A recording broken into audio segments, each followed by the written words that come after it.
What would you tell people today if someone were to ask you what the Democratic Party stood for? What would you tell them? The Democratic Party is the organized political institution in the United States whose philosophy it is to include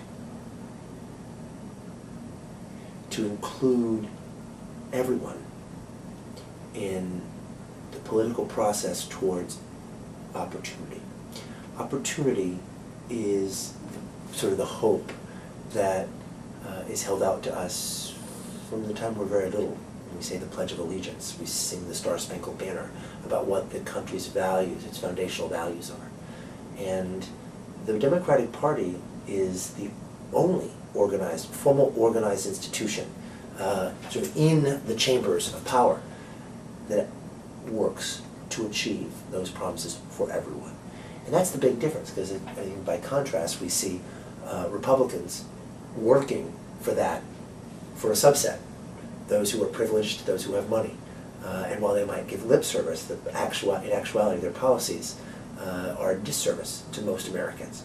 And that's, to me, what's so exciting about the Democratic Party, because it's the place that means what it says, that does what it should for all of us. Those not just those who happen to be privileged enough to have been born in the right end of the sort of the social stratification scale.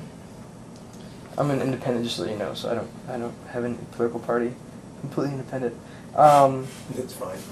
You're a reporter. You shouldn't say that, but that's fine too. No, I really am. I'm not a reporter. I have a lot of respect for people who actually are professional journalists. I'm someone out there trying to find answers to everyday things I feel I need to have answers for. One of the things I learned in school was that many people don't seek public office because they feel like they're going to be dragged through the mud. They feel like they're going to be harassed by the media. Or they feel like it's going to become a circus. Their family's going to be dragged into it. Right. Did you find that when you were running for office? Did you have a family? You have kids? I do, but the reality is, at the level of politics that I've been involved in so far, that really isn't the case. So on the local level, it's a lot more contained than, say, on the national level? I mean, there is some local interest in who I am and my family, but you can contain that pretty easily. You still have to have a thick skin. And the harder stuff are the letters to the editor saying that you're a scumbag because you voted for this or that.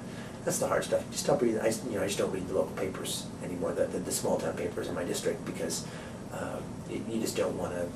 It's just not worth it. But the real invasive political stuff that's reserved for the bigger fish, the governors, the president, and so forth. Right. What words of advice would you give to anyone who's out there who is thinking about running for office, any sort of local or national office? Okay. Well, there's extraordinary satisfaction in living out that American promise of what is democracy, that we have people who speak for all of us in the representative form of government, and to be one of those folks, to be able to drive your income from it, although it's never a generous income, it's never well paid as a public servant, is an extraordinary privilege and responsibility to the people that you represent. And the people you represent aren't just the people that are in your geographic district. I was the only openly gay man, only openly gay person actually in the state senate. Speak for when I talk about marriage or when I talk about health care coverage. I speak for a lot of people outside my district, openly gay people. The only Latino ever to serve in the state senate. I speak for Latinos when I talk on immigrant issues, when I talk about workforce development and criminal justice issues, a range of things. So it's very, it's a real privilege and a responsibility to just remember who you speak for and to actually represent them. We've heard this phrase so much in the past few years, especially with the 2004 election. How would you respond to the term Massachusetts liberal? What's to respond to? I'm just wondering, what do you think? Outside of Massachusetts, I'm from Massachusetts originally. Outside of Massachusetts, whenever someone says Massachusetts liberal, they have this idea in their head of what that means. What do you think that term means? Well, if somebody wants to know what a Massachusetts liberal is, you point them to what our state looks like. Massachusetts has the highest percentage of people in the United States with health care coverage. When our children are tested in nationally standardized tests, we score first in English and math, or second in English and math, in every one of the national tests. We have the lowest divorce rate. Texas has the highest divorce rate.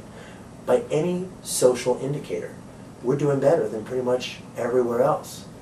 And if it's because it's Massachusetts or because we're liberal, I don't much care. I'll claim it. Things work here like they don't work in other places. And I think the rest of America can learn a lot from the lessons of our government and the way we work to prioritize education and health care as basic parts of the social contract to our citizens.